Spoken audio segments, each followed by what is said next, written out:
Alléluia. Alors ce soir, je vais vous parler d'un sujet, je pense qu'on y est, tout du moins, on y a tous été soumis. Je ne sais pas si vous voyez un peu de quoi je veux vous parler. On y est soumis encore, certainement pour certains encore aujourd'hui. Et le Seigneur nous en a délivrés à la croix. Est-ce que vous voyez de quoi je vous parle? Voilà, tout à fait. Le Seigneur nous en a délivrés au bois de la croix. Cependant, on a toujours à combattre un peu pour des choses qui nous reviennent. Des fois, on va gratouiller un peu le sable du passé pour se dire, tiens, peut-être qu'il est chaud, peut-être qu'il va me faire du bien. Dans cette notion du péché, nous avons tous une histoire un peu particulière, comme je disais.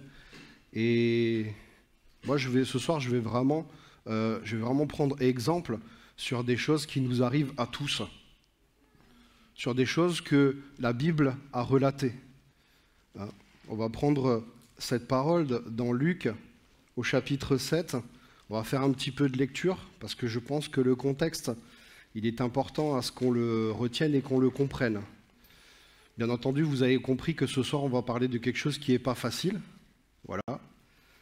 Parce que nous avons tous à lutter à un moment donné contre quelque chose, comme je disais.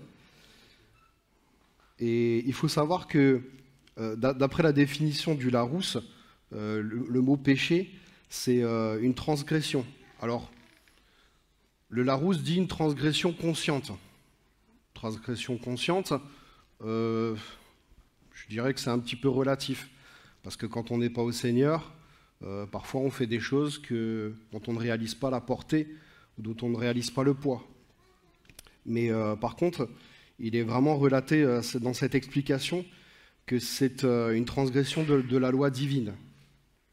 Donc là, on parle bien des choses de Dieu. On parle bien d'une offense envers Dieu. Car tous sont pécheurs et sont nés pécheurs. Nous sommes tous nés pécheurs.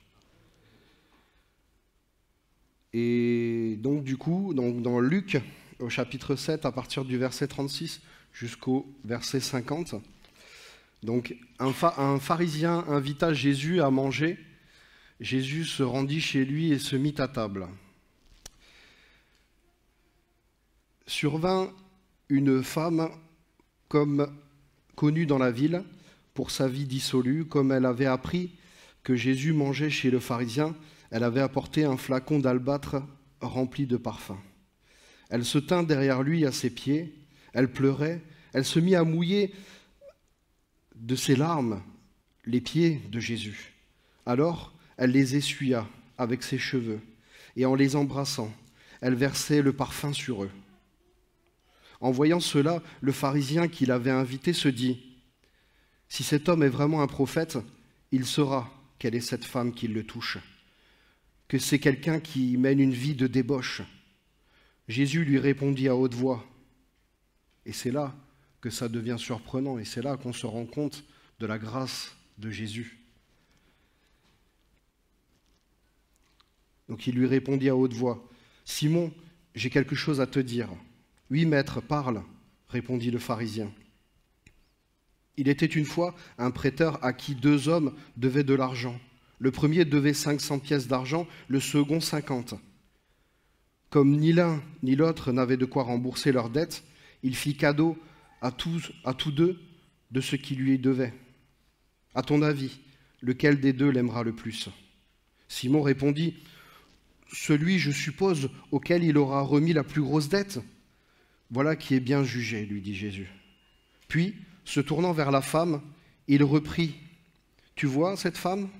Eh bien, quand je suis entré dans ta maison, tu ne m'as pas apporté d'eau pour me laver les pieds. Mais elle me les a arrosés de ses larmes et les a essuyés de ses cheveux, avec ses cheveux. Tu ne m'as pas accueilli, au verset 45, tu ne m'as pas accueilli en m'embrassant, mais elle, depuis que je suis entré, elle n'a cessé de couvrir mes pieds de baisers.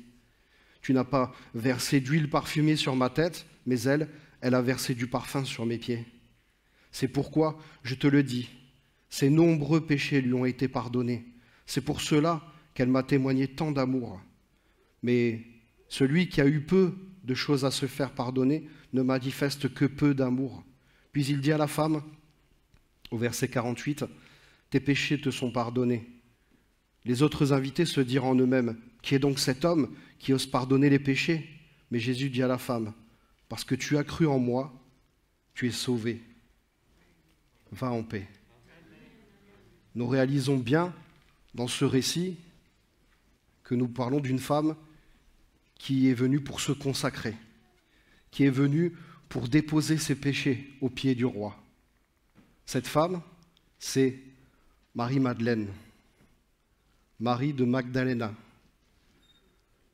Pour ceux qui connaissent un peu son parcours, d'après le récit qu'il est là, elle a eu une vie de débauche. Je pense que beaucoup d'entre nous ce soir n'ont pas eu cette vie de débauche. Nous parlons là très certainement de prostitution, nous parlons là de vice, parlons également de démons, parce qu'elle a été libérée des démons. Je pense qu'au niveau péché, ça va, on est pas mal quand même. Hein? Je pense que là,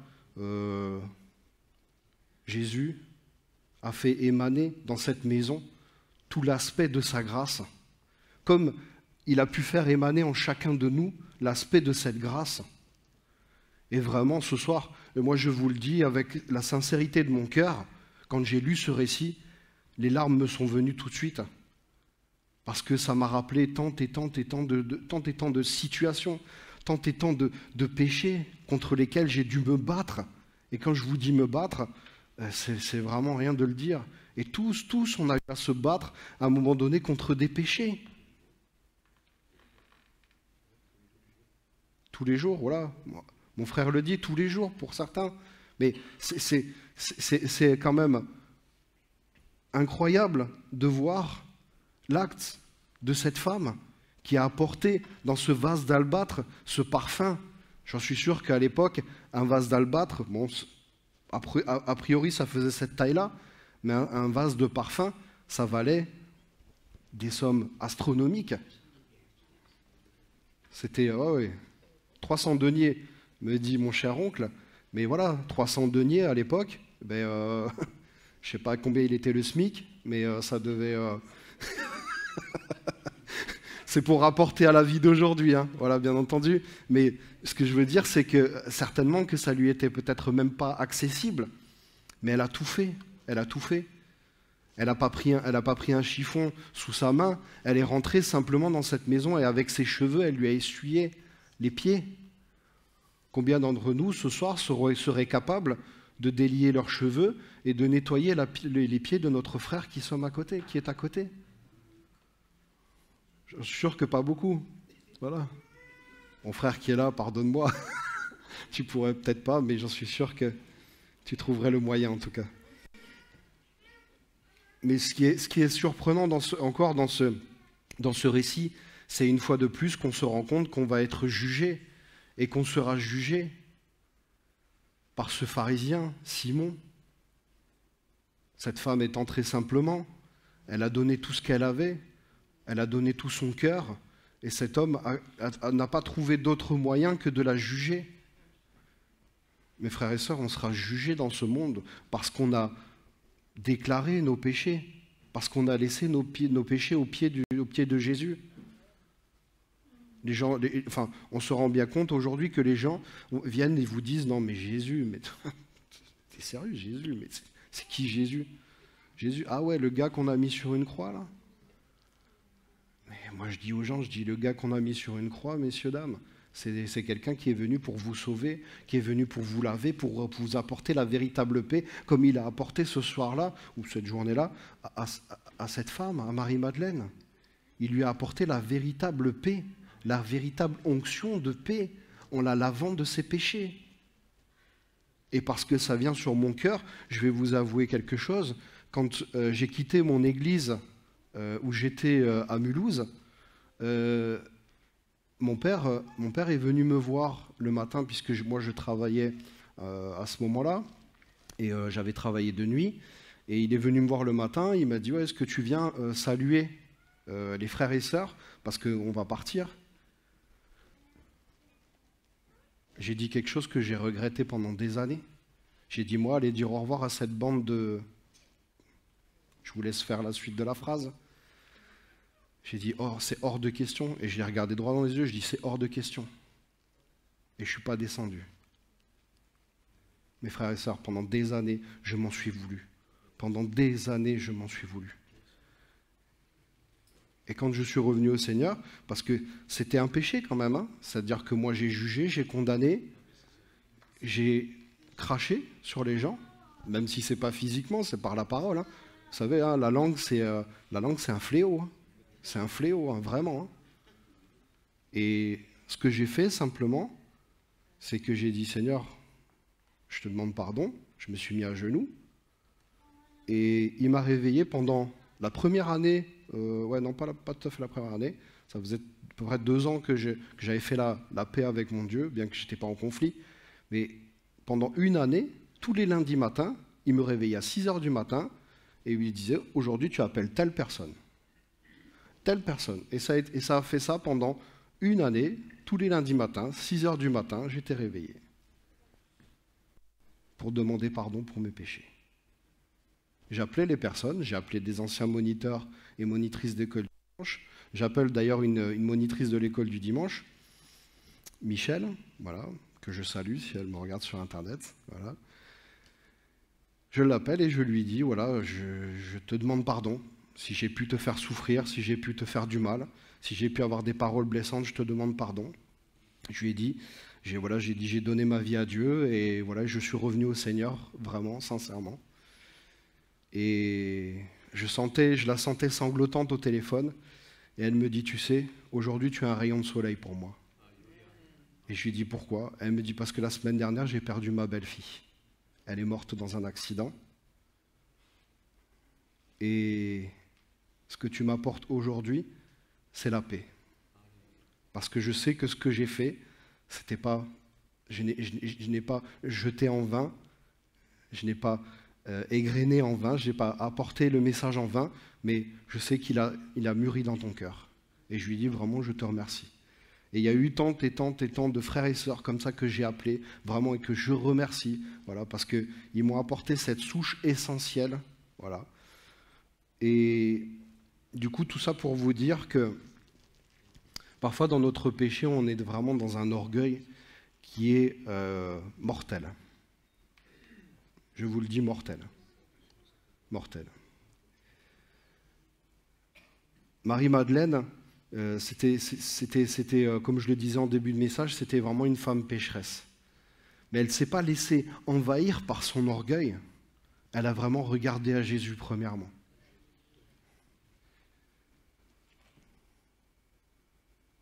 Parce que cette femme de mauvaise vie, cette prostituée, s'est rendue compte qu'elle trouverait la paix par la foi. D'ailleurs, Jésus lui dit, parce que tu as cru en moi, parce que tu as eu la foi, tu es sauvé, va en paix. Aujourd'hui, je vous le dis, mes frères et sœurs, vraiment, si quelque chose devait encore vous travailler, devait encore être un combat, laissez-le aux pieds de Dieu. Laissez-le aux pieds de Jésus. Combattez, vraiment. Parce que être sauvé de ses péchés, c'est pouvoir accéder au royaume de Dieu. Laisser ses péchés aux pieds de Jésus, c'est pouvoir accéder au royaume de Dieu. Et aujourd'hui, ce soir, en ce mois de mai, on parle bien de vie éternelle. Je sais, j'en ai conscience que vous avez entendu ce message des dizaines, des centaines de milliers de fois. Mais vraiment, si vous voulez voir votre vie de foi prospérer dans la paix, laissez ses péchés. Et comme je le dis souvent, je me parle à moi aussi. Vous savez, comme je vous disais tout à l'heure, je vais prendre plein d'exemples de la vie courante. Mais vous voyez, je sors du travail tout à l'heure. Je suis sur une route, qui est pas à sens unique, mais il y a un sens en priorité. J'étais dans ce sens en priorité. Je vois un monsieur arriver en face de moi et il fonce. Hein. À un moment donné, je me mets sur le côté et puis je dis, bon, ben, quand même un aspect de priorité, quoi. Et ben, ça manque pas, quoi. Boum! On tape dedans. Il me tape dans la voiture. Bon, heureusement, c'est le rétro, c'est pas très grave. Mais si je voudrais me laisser aller, je serais sorti de la voiture, furieux, j'aurais... Vous êtes fou! J'ai dit, eh ben, mon bon monsieur, j'ai dit, je crois que le code de la route, il est à réviser. Je crois vraiment qu'il pensait que... Pas, parce que quand il m'a vu sortir, je pense qu'il devait se dire, mais il va en découdre. Non, non, j'ai regardé, je dis, je vous souhaite une bonne soirée, monsieur. Vous avez vu, mon rétro, il est remis, tout va bien. Je vous souhaite une bonne soirée. Péché, ça peut être ça aussi. Péché, c'est vraiment ça. Péché, c'est manquer le but. Péché, c'est à un moment donné se dire, je prends des libertés. Je peux insulter, je peux railler, je peux frapper, et je pêche. Voilà. Et tandis que quand je suis parti, moi, après, que je lui ai souhaité une bonne soirée, j'ai senti vraiment une paix de l'Esprit de Dieu dans mon cœur qui me disait, waouh, mais le rétro, c'est rien. Hein. Par contre, cet homme-là, lui, il est en train de se poser la question encore, peut-être à ce moment-là, de pourquoi ce soir, c'est resté calme. Voilà. Mais que le Seigneur le bénisse, vraiment. Voilà. Ah non, non, c'est pas évident. Non, non, c'est pas évident, je vous assure, vraiment. Mais comme on dit, quoi, voilà, Jésus voit l'acte de nos foi. Il a vu l'acte de foi de Marie et il l'a pas renié. Il lui a vraiment apporté un regard d'amour. Et ce soir, vraiment, j'insiste là-dessus parce qu'il lui a dit, tes péchés te sont pardonnés. Lui, il voyait tout. Il voyait tout. Il aurait pu, dans sa majesté, il aurait pu s'arrêter là-dessus. Il aurait pu dire, non, mais attends, tu t'imagines Marie, là, ok, tu m'apportes un parfum de bonne odeur, un super, j'allais dire un super rituel, mais moi, je peux pas. Il pourrait, il aurait pu, mais lui, qu'est-ce qu'il est? Il est saint. Il est saint. Il est saint pour pardonner. Il est saint pour venir briser le pouvoir du péché. Qui aujourd'hui peut briser le pouvoir du péché? Qui peut briser le pouvoir de la mort? Personne, à part Jésus. Personne, mes frères et sœurs.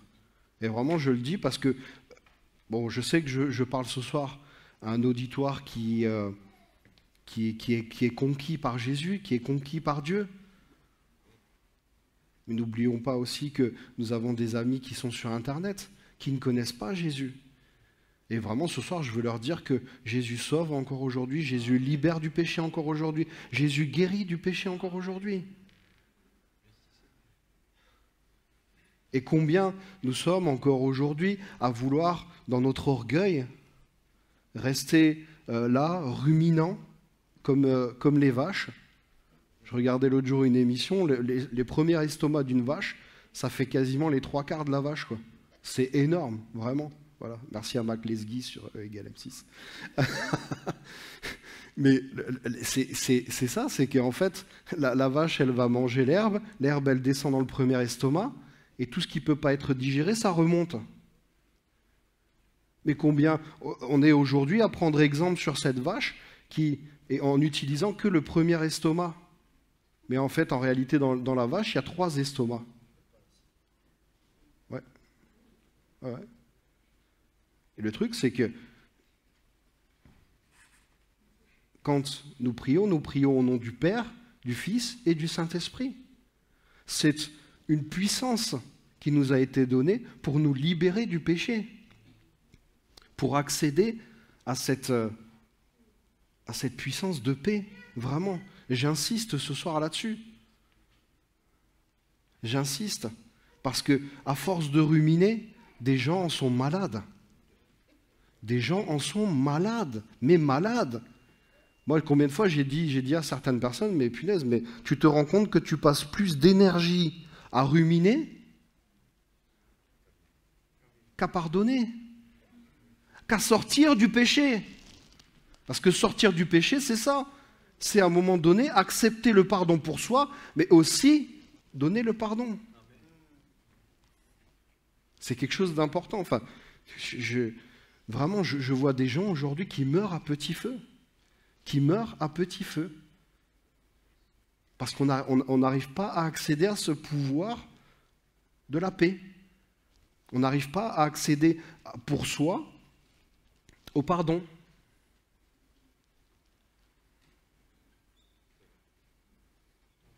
C'est vrai, c'est un combat de tous les jours. C'est un combat de tous les jours.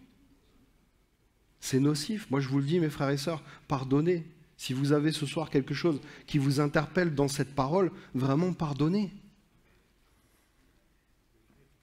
Ne restez pas dans cela. C'est un venin malicieux. C'est un venin malicieux. Et qui, à un moment donné, va déclarer quelque chose en vous. Alors, c'est sûr qu'il y a des personnes qui vont dire « Ouais, alors, tu vois, là, je suis atteint de cette maladie.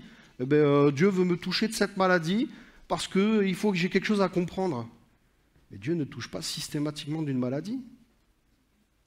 Il faut comprendre que les maladies, on peut les provoquer aussi soi-même. Enfin, c'est la réalité, hein. Vraiment. Hein.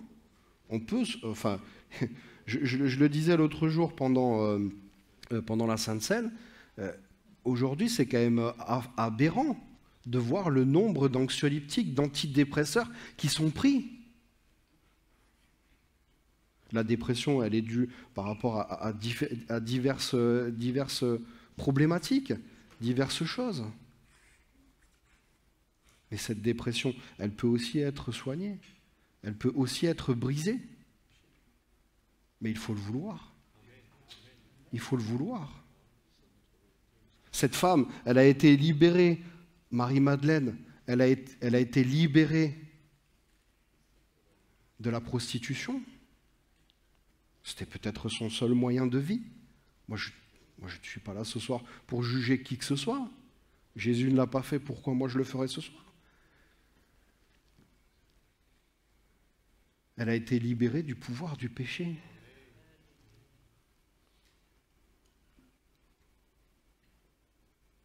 Luc, au chapitre 8, je vous invite à suivre avec moi dans vos Bibles.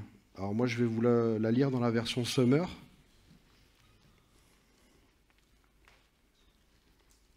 Luc,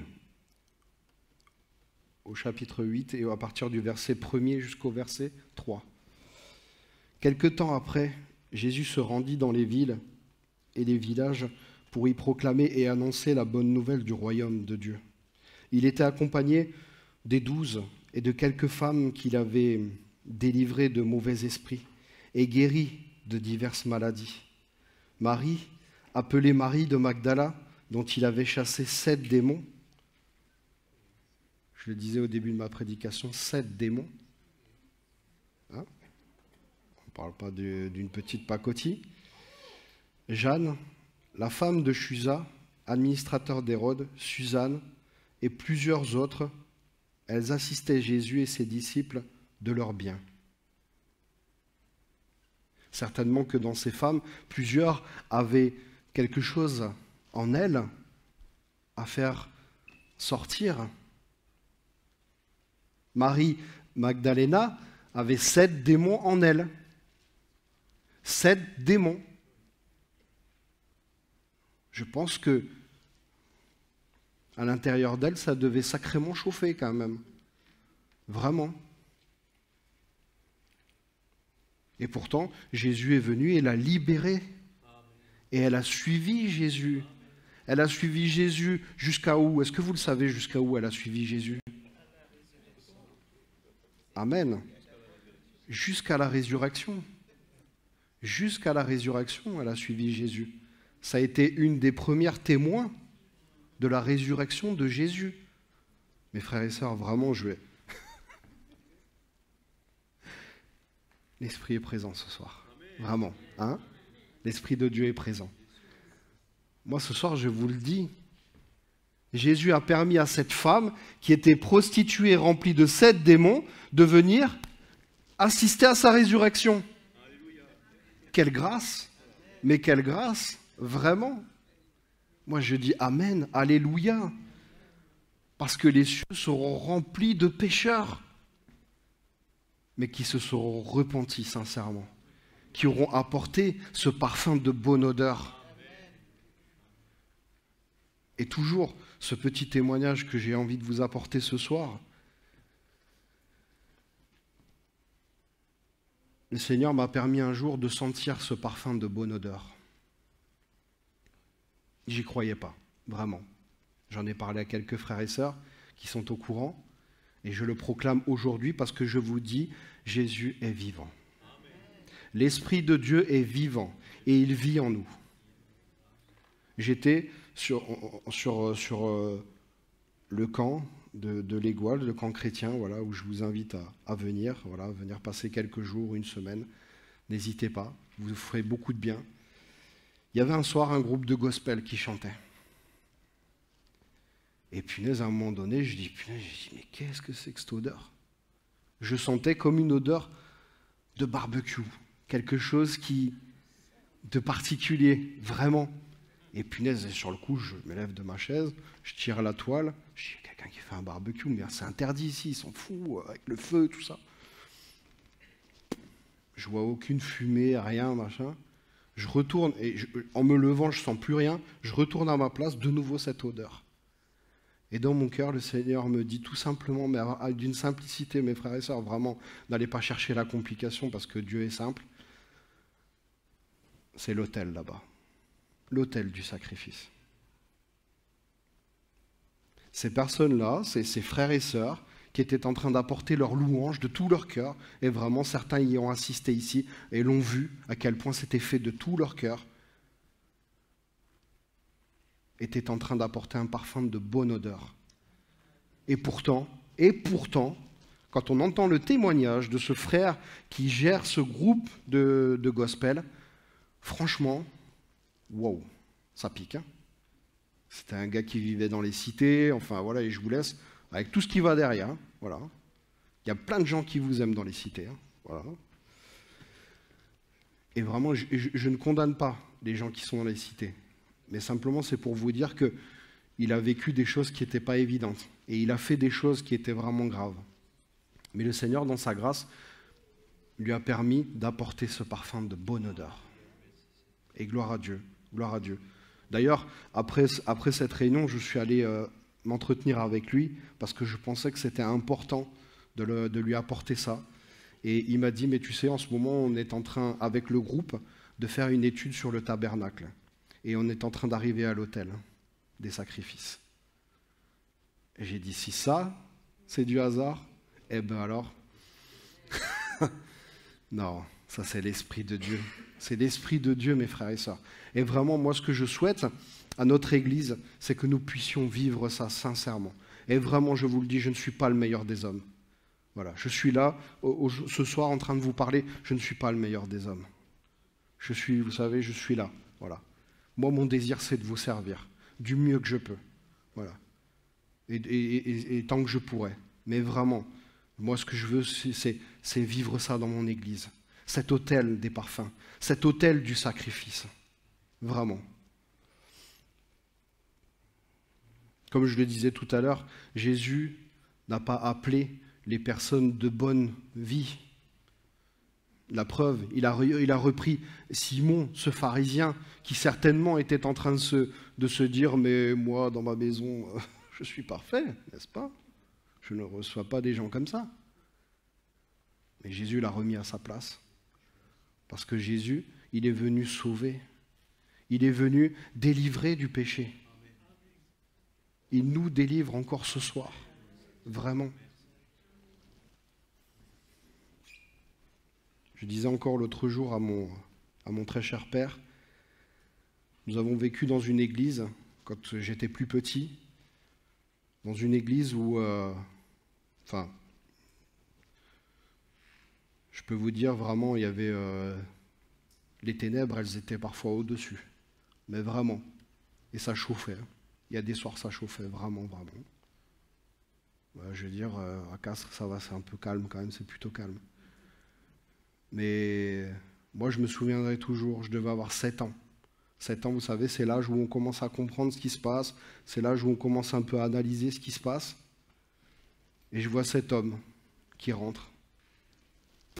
Punaise, je me dis quand même, ça le fait pas, quoi. Enfin, c'est même pas ça me choquait, ça me faisait peur. Je vois cet homme qui s'assied devant au premier rang avec une croix renversée dans le dos. Des clous, des machins, des trucs, enfin tatoués, tout ça.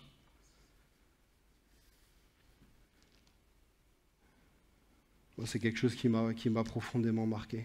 Parce que cet homme, pendant la réunion, il s'est levé. Il a dit, je te demande pardon, Seigneur. Et il a pris sa veste, une veste en jean, hein, d'accord? Il l'a déchirée en deux comme ça. Il l'a déchirée. Il a dit, je te demande pardon. Et ce jour-là, cet homme, il a été pardonné de ses péchés.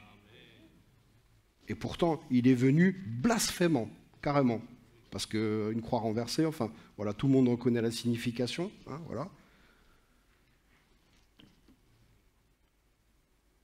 Je pense que vraiment le Seigneur veut que nous soyons ses témoins dans ce monde pour ses pécheurs, mais avant tout que nous puissions nous servir aussi de nos témoignages, vraiment, sincèrement.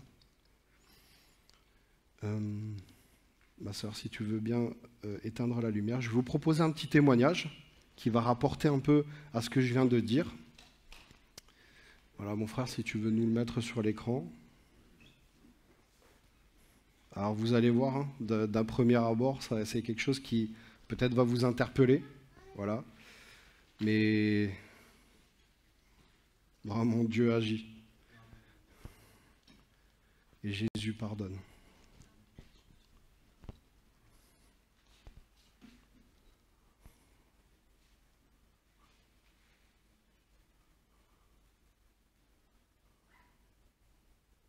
Donc c'est, avant que tu mettes, pour expliquer un peu qui est ce personnage, avant que tu mettes en route, donc c'est Brian Welch, cet homme. Donc cet homme, c'était un des leaders d'un des plus gros groupes de métal au monde. Et métal sataniste, hein. Voilà. Je préfère vous le dire d'entrée. Voilà. Tu peux mettre sur play, mon frère. Ah, faut que tu mettes le son. Mets sur pause. Sombre. Car pour réaliser l'ampleur de la liberté d'être pardonné de choses si sombres, car ceux à qui on a beaucoup pardonné aiment beaucoup. C'est ce que Jésus a dit et c'est ce qui s'est passé. Si vous m'aviez dit tout ça avant que je rencontre Jésus, j'aurais dit c'est trop beau pour être vrai, vous êtes fou. C'est un conte de fées, je me serais moqué de vous.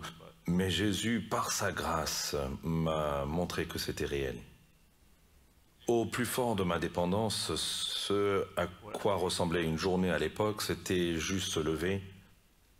Peut-être rester debout toute la nuit parce que je prenais de la méthamphétamine, mais j'essayais de dormir un peu parce que je devais me produire. J'ai fait ça dans le monde entier, puis je me suis retrouvé à court de méthamphétamine en Europe. J'ai demandé à l'un des services postaux de m'envoyer 8 boules de méthamphétamine cachées dans ces bougies parce que je ne voulais pas être en manque. Et c'était l'un des pires moments de ma vie où je me suis dit je dois changer. La qualité de ma vie à cette époque était très faible et c'était déroutant parce que j'ai toujours pensé que j'étais ce gamin qui avait grandi avec mes amis à Bakersfield en Californie, à 2 heures au nord de Los Angeles, et ce n'était pas très bien réputé. On l'appelait l'aisselle de la Californie et je me demandais comment j'étais arrivé là. Et je me souviens toujours de qui j'étais. Et donc, je vis au jour le jour comme une rockstar en me rappelant qui j'étais, mais aussi en étant une rockstar sur le moment, mais en étant une coquille d'être humain et en ne comprenant pas vraiment pourquoi je suis si misérable alors que j'ai reçu tant de bénédictions, ou que tant de choses malheureuses me sont arrivées, donc j'étais très confus. Et quand je devenais sobre pendant quelques semaines ou quelques mois à la fois, je ne m'aimais pas et un nuage noir m'envahissait. Alors j'avais peur de devenir sobre parce que je n'aimais pas ce nuage. C'était tout coincé. Je veux dire, en parlant du Christ, on dit que nous sommes dans une cage et que Dieu brise les chaînes. Jésus brise les chaînes et ouvre notre cage. J'étais littéralement dans une prison dans mon esprit. Que je sois défoncé ou ivre, ou que je sois sobre, ou que je sois en dépression, j'étais coincé dans les deux sens. Et puis quand j'ai rencontré Jésus et que je lui ai donné une chance de me montrer qu'il est réel, montre-moi que tu es réel. Je veux dire, on entend ça tout le temps, mais c'est vrai. Et les chaînes se sont brisées, la prison s'est ouverte et je suis sorti et j'ai trouvé mon contentement. J'ai trouvé la paix et ce nuage ne pouvait plus me poursuivre. Il est revenu sous diverses formes par la suite, mais Jésus l'a repoussé juste le temps de voir qu'il est réel. Et donc, en sachant simplement qu'il est réel, j'ai su que je pouvais me battre pour ma sobriété avec lui et ensuite marcher avec lui. Tout comme j'ai tourné avec des drogues et en m'envoyant des drogues dans le monde entier, je savais que j'allais marcher avec Jésus et libérer des gens avec lui dans le monde entier. Je pense que la plus grande chose qui m'a fait changer ma vie si radicalement, je veux dire d'une manière si radicale que ma mère était effrayée, que même si j'étais un fêtard et qu'elle savait que quelque chose n'allait pas avec moi, maintenant je suis allé dans l'autre sens et j'étais comme Jésus, Jésus. Et elle avait peur de moi, de ce nouveau gars aussi. Mais ce qu'il y a, c'est que c'était la manifestation de sa présence, de sa vie, de son être même. Il nous touche spirituellement et se révèle. Et Jésus a dit, « Celui qui m'aime sera aimé de mon Père. » Et il a aussi dit, « Celui qui l'aime, il se manifestera à lui. » C'est écrit dans Jean chapitre 14, si je ne me trompe pas. Et donc c'est une révélation du Christ et tout le monde est inclus. Tout le monde a une chance de choisir de l'aimer. Et l'aimer, c'est dire, je ne veux plus faire confiance à ma vie, je veux te faire confiance et je veux te donner ma vie. C'est par la foi. La foi plaît à Dieu, c'est écrit dans les Écritures. Et donc, une fois que j'ai fait ça, et alors il m'a manifesté son amour, son pardon. Oh mon Dieu, je ne dirai jamais dans ce royaume certaines des choses que j'ai faites et pour lesquelles j'ai besoin d'être pardonné, car elles sont trop sombres. Et il m'a pardonné de toutes ces choses. Je veux dire, pour réaliser l'ampleur de la liberté, d'être pardonné pour des choses aussi sombres. Ceux à qui on a beaucoup pardonné aiment beaucoup, c'est ce que Jésus a dit et c'est ce qui s'est passé. Si vous m'aviez dit tout cela avant que je rencontre Jésus, j'aurais dit, c'est trop beau pour être vrai, vous êtes fou. C'est un conte de fées, je me serais moqué de vous. Mais Jésus, par sa grâce, m'a montré que c'est réel. Tous ceux qui nous regardent pourraient faire dès maintenant une chose pratique pour faire ce pas vers Dieu. C'est de fermer les yeux, de se concentrer sur la présence de Jésus. Il est omniprésent, il est partout. Et de lui déverser votre cœur. Ouvrez votre cœur en ce moment et déversez votre cœur vers lui. Quoi que ce soit, qu'il s'agisse d'une dépression ou d'un deuil, qu'il s'agisse d'une dépendance, qu'il s'agisse de l'impression que vous ayez reçu des cartes horribles dans votre vie et que vous êtes en colère contre Dieu, s'il y a un Dieu, vous êtes en colère, vous avez des questions, je dirais déversez votre cœur sur lui pleinement et soyez vrai avec lui et demandez-lui simplement de vous montrer qu'il est réel. J'ai rencontré un gars avec qui j'ai parlé il y a quelques semaines et il a dit à la foule, il a dit « Défiez Dieu de vous montrer qu'il est réel. » Et j'adore ça parce que Dieu aime l'audace. Il ne veut pas de ces petites prières religieuses. Il veut une vraie passion authentique. Et j'ai aimé qu'il utilise le mot défier. Il était comme « Dieu, montre-moi que tu es réel. Je le ferai si tu me montres que tu es réel. » Dieu aime le faire, il aime se montrer. Jésus aime manifester sa présence parce qu'il ne l'aurait pas dit dans les Écritures si ce n'était pas le cas. Shalom, j'espère que vous avez aimé cette vidéo. Abonnez-vous pour ne pas rater nos programmes.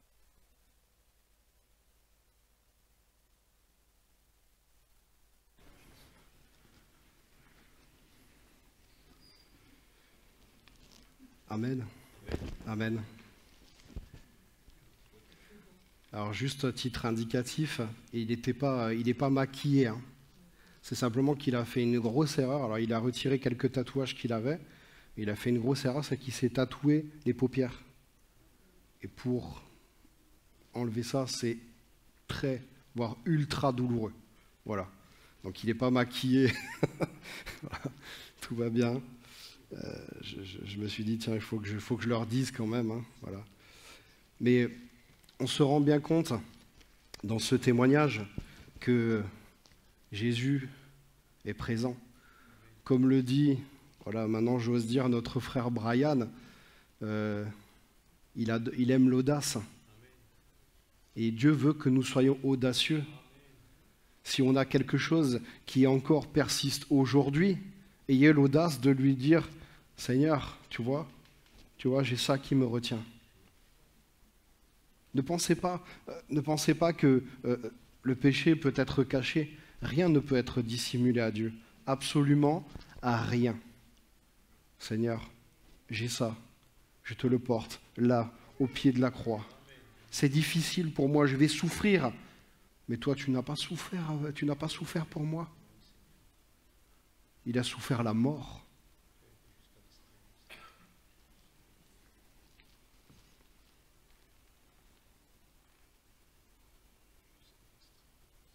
J'ai envie de te dire ce soir, mon frère, ma sœur, que tu fais partie de cette nation sainte. Et je ne parle pas ce soir en particulier pour une personne. Je pense que je parle vraiment à mon église ce soir. Mon église que j'aime, mon église que j'apprécie. Tu fais partie de cette nation sainte, empreinte de sainteté au bénéfice du Maître. Il a le souhait intarissable de maintenir son peuple sous le sceau royal de sa sainteté, qui te distingue des autres nations, des personnes qui n'ont ou n'auront pas le souhait de le suivre. Tu es distingué du sceau royal, ce sceau de la sainteté royale, parce qu'il t'a délivré du péché. Il a commencé une œuvre en toi qu'il finira, quoi qu'il en soit. Cette œuvre finira au moment où toi, tu lui laisseras tout. Lui jusqu'à son retour, il travaillera. Mais toi, est-ce que tu es capable ce soir de te dire, je sors de cette église, on me renverse, je pars dans ses bras? Je pense que c'est une question vraiment qu'il faut se poser. Et ce soir, je n'ai pas envie de t'accabler, mais j'ai envie de te dire, Jésus voit et Jésus a vu tes efforts tout au long de ta vie, depuis que tu es revenu à lui, depuis que tu es venu à lui. Parce que pour certains, on est revenu à mon image, et d'autres sont venus à Christ. Moi, j'ai envie de te dire ce soir, vraiment le Seigneur a vu tes efforts, voit tes efforts, mais ne relâche rien. Ne relâche rien.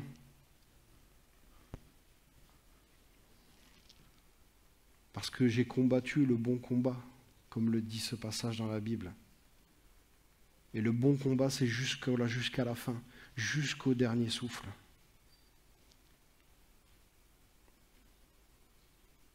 Ils sont nombreux. Moi, je vous le dis aujourd'hui, il y a beaucoup d'appelés, mais peu d'élus. Et ils sont nombreux ceux qui sont en train de chuter.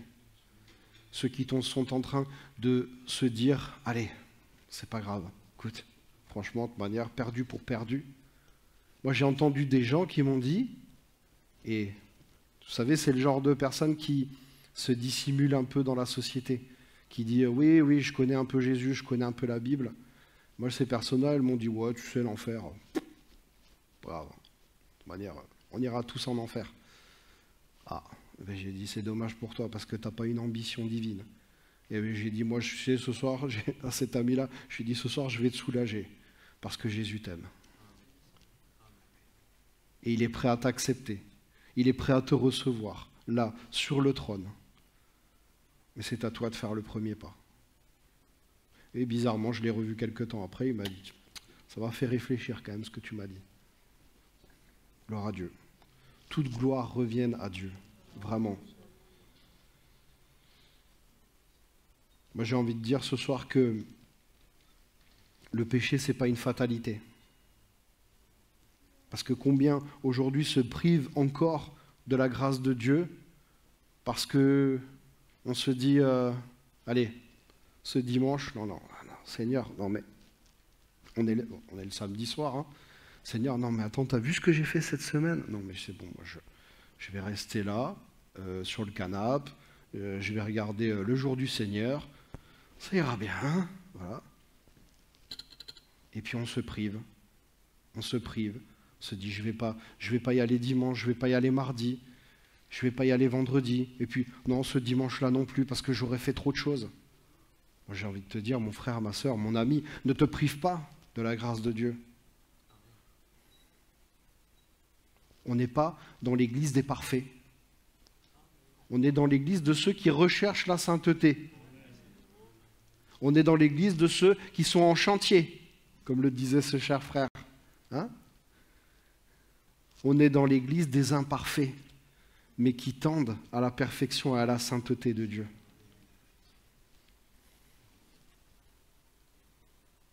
Ne relâchons rien, mes frères et sœurs. Vraiment, ne relâchons rien. Je vais finir sur ce passage des Éphésiens. Éphésiens chapitre 2, à partir du verset 1er. Éphésiens chapitre 2, à partir du verset 1er.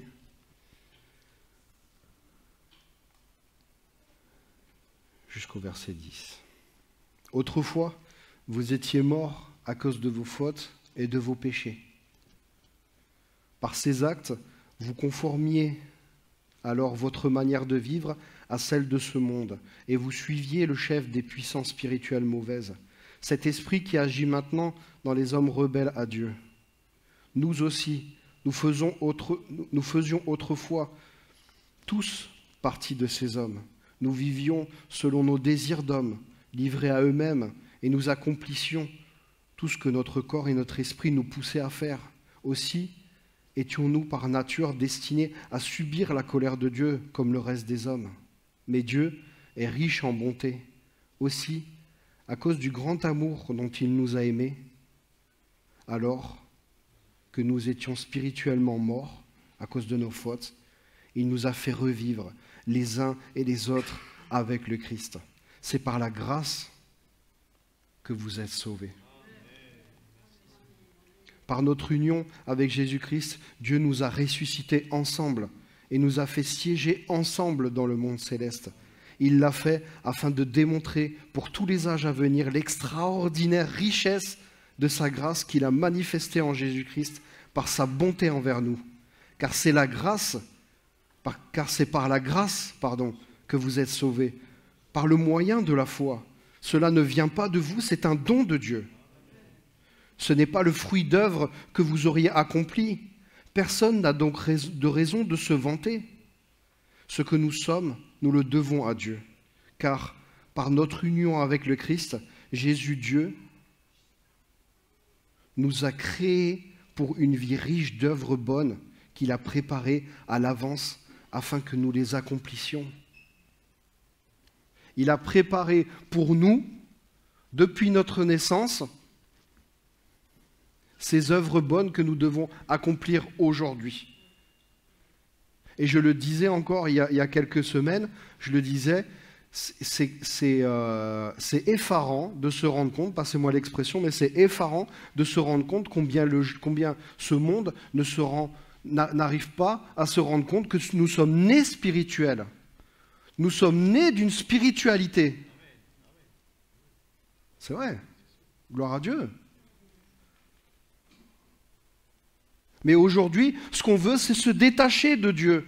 C'est se détacher du Saint-Esprit. On ne peut pas. C'est pas possible. C'est pas possible.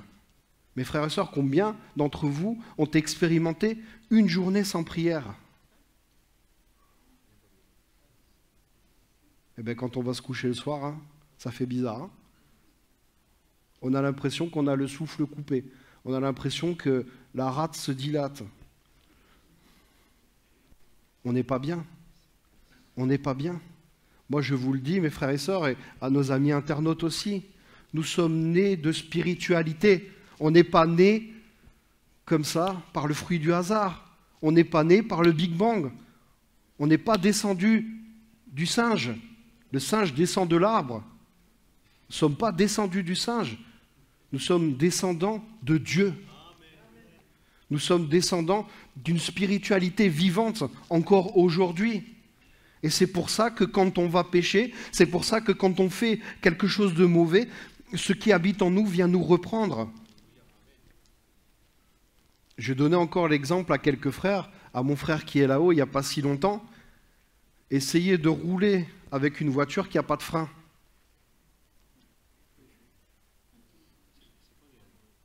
Ma sœur, est-ce que tu penses que tu vas aller loin avec une voiture qui n'a pas de frein? Mon frère, est-ce qu'avec une voiture qui n'a pas de frein, on va loin? On va pas loin. Oui, mon frère me dit on peut mettre la première. On peut trouver tant et tant d'astuces, il n'y a pas de souci. J'ai même un frère qui m'a dit on pourrait mettre le frein à main. Mais moi je te parle d'une voiture où il n'y a pas de frein du tout. Ni de frein à main, ni de frein moteur, ni de frein... L'Esprit de Dieu, en nous, c'est le frein. C'est lui qui, à un moment donné, va venir nous dire « Hey, freine, ralentis, tu vas trop loin, tu vas trop loin. » Mais quelle grâce, vraiment. Parce que, moi je vous le dis honnêtement, si nous n'avions pas ce frein spirituel, on irait droit dans le mur. Pour certains d'entre nous, on serait déjà mort. On serait déjà mort. Et une voiture qui n'a pas de frein, je peux vous dire, même en première, ça va pas loin. Parce que on va devoir l'arrêter, on va devoir trouver un moyen de l'arrêter. Mais nous, on a le moyen de la foi. On a ce moyen spirituel qui nous permet justement de nous arrêter au bon moment, avant la mort. Je parlais il y a quelque temps de suicide. Mais combien sommes-nous à avoir pensé à ça? À se dire, bon, allez, puisque la vie ne me réserve plus rien, allez, on arrête tout. Et moi, j'ai envie de dire à toutes ces personnes qui pensent au suicide, à toutes ces personnes qui se disent, ça réglera quelque chose. Non, ça réglera rien. Ça réglera rien. Absolument rien. Ça te tirera vers l'enfer, ça c'est sûr. Parce que le Seigneur, Dieu, c'est un Dieu de vie. Et même si à un moment donné on a des tribulations, même si à un moment donné c'est compliqué, on a des épreuves, il l'a dit, venez à moi parce que mon joug est léger. Mon joug est léger. Le joug de Dieu est léger. Alors ne vous laissez pas tirer par le bas, mais laissez-vous tirer par le haut. Ne vous laissez pas tirer par le bas par vos péchés, mais laissez-vous tirer par le haut, par la spiritualité de Dieu, par son Saint-Esprit. Et si ce soir, il y avait quelque chose à régler, laissez-le aux pieds de Dieu. Vraiment, vraiment, vraiment. C'est une forme de supplication. Ne rentrez pas chez vous avec encore et encore et encore ce poids. Laissez-vous alléger. Pour nos amis qui sont sur Internet, demandez pardon à Dieu, fléchissez le genou, car Jésus est vivant. encore aujourd'hui et pour l'éternité. Seigneur, nous voulons te rendre gloire et grâce parce que tu es un Dieu vivant, parce que tu es un Dieu d'amour, parce que tu es un Dieu de paix. Ah, c'est sûr, Seigneur, et ô combien je te rends grâce parce que tu ne nous as pas promis une vie toute blanche, Seigneur, mais tu nous as promis une vie de paix. Et Seigneur, ô combien je veux te rendre grâce pour cela, Seigneur mon Dieu, parce que ta paix, Seigneur mon Dieu, c'est la plus belle chose que tu as pu donner à cette humanité, Seigneur. Alors Père éternel, appelle les cœurs, appelle les vies encore, Seigneur, à te suivre, Seigneur, à déposer fermement ce péché, parce que le prix du péché, c'est la mort. Et ô combien, Seigneur, nous voulons, Seigneur, faire partie du monde des vivants. Maintiens-nous fermement. Bénis mon frère, bénis ma sœur, bénis ce jeune ce soir qui est là ce soir, qui comprend, qui entend ta parole, Seigneur mon Dieu, et que vraiment, Seigneur, nous puissions être renouvelés par ta grâce et ton amour, Seigneur. Parce que nous voulons atteindre le but. Nous ne voulons pas manquer le but, mais nous voulons arriver vers ce but suprême, Père éternel. Rejoindre ton royaume céleste, pouvoir te louer, t'adorer sans arrêt, Seigneur mon Dieu. Oui, Seigneur, tu es vivant encore ce soir. Oui, Seigneur mon Dieu, tu es là encore ce soir pour briser ce pouvoir du péché. Oui, Seigneur mon Dieu, tu es présent en chacun de nous, Père éternel. Oui, Seigneur mon Dieu.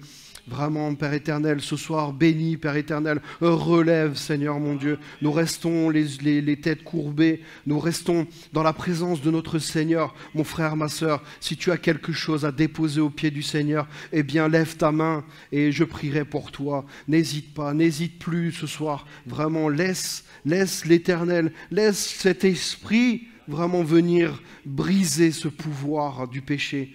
Oui, mon frère, ma sœur, sois béni encore ce soir et que vraiment, dans toute la splendeur de l'Éternel, il puisse encore vraiment te fortifier et que nous puissions rester fermement attachés, Père éternel.